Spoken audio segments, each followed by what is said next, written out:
Hey everyone, in this video, I'll show you how to use dashboards in Zoho CRM so you can visualize your sales data, track performance, and get a quick overview of your business in one place.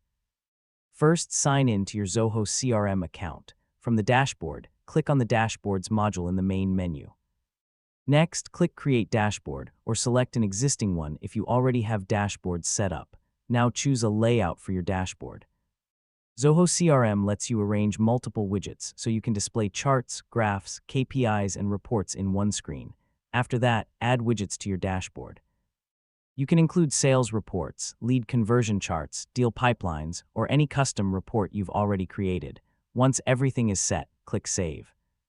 So your dashboard will now display real-time data, helping you monitor your CRM performance at a glance. And that's it. Yeah, you've successfully used dashboards in Zoho CRM. Now you can track your business performance in a simple, visual way. Thanks for watching, and I'll see you in the next tutorial.